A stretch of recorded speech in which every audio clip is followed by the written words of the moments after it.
I saw that you just published the 2 years birthday. Yeah. So that's The biggest. amazing. How did you all Thanks. started? Yeah, I can't believe it's already 2 years. But actually, I mean, 2 years ago, I can say I have a nervous breakdown. I was working for a company in France, and I was really stressed because the rhythm of work, and we were really really pressed. And I realized that this wasn't make me happy. I wasn't happy about what I was doing. I wasn't happy about the product. I wasn't happy about the way I was working. I was trying to, in a way, to recycle, because I suggest many times, why don't you recycle this on that, or we can do like limited edition. Oh, no, no, no, it's not possible. We don't work like that. So I said to myself one day, okay, just stop this. I don't want to do that.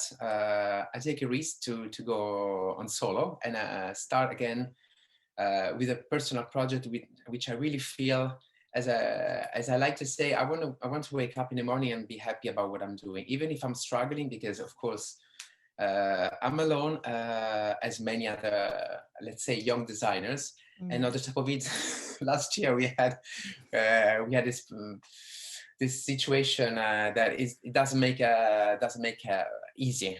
It doesn't, especially for beginners, because the big company is struggling, but at the end of the day, they are covered. They have of course a big budget. They have their networking, so they can anyway survive. But I actually witnessed many closing in Paris. I used to have 3-4 stores, and unfortunately one has closed. The other one start getting into the e-commerce, and the other one transformed into a showroom or something. So basically, and they were like very young, like 3-4 years old. So I'm not talking about the establishment, the established stores.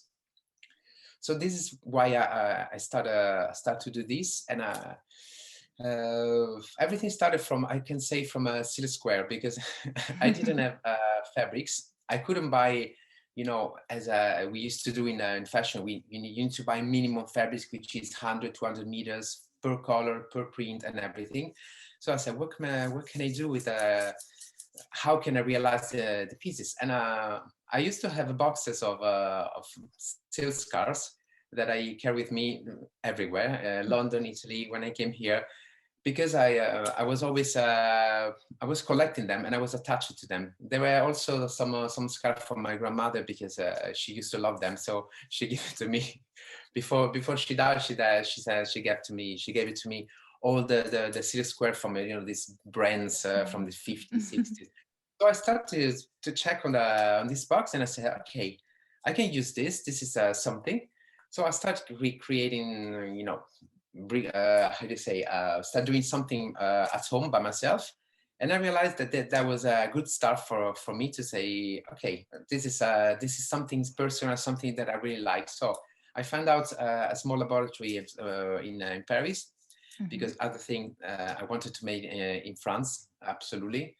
So I start to take in appointments and vision all the people, and check not the best quality, but I mean the one they were capable to do this, because of course fashion is not really easy in terms of quantity, because when you do, for example, when you produce something, you need to ensure that you can produce 100 pieces, 200 pieces, 400 pieces to have a price.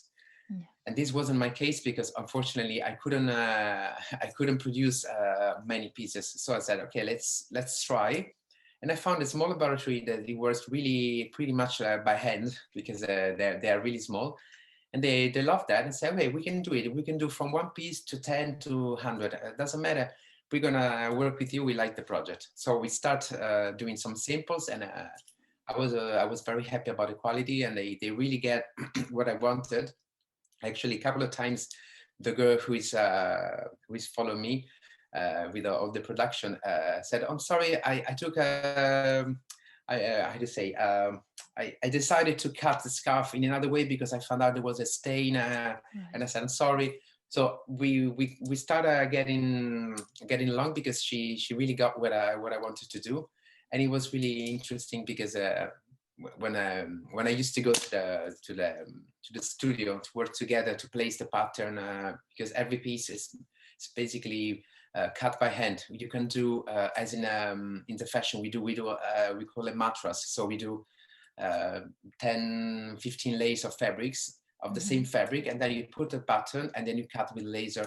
So this is the industrial, the industrial way. Yeah. But then I couldn't do that because every scarf is different. So she started cutting by hand. And actually she said, this is something like couture. You know what you're doing? It's like, yeah, and I think this is what I want to do.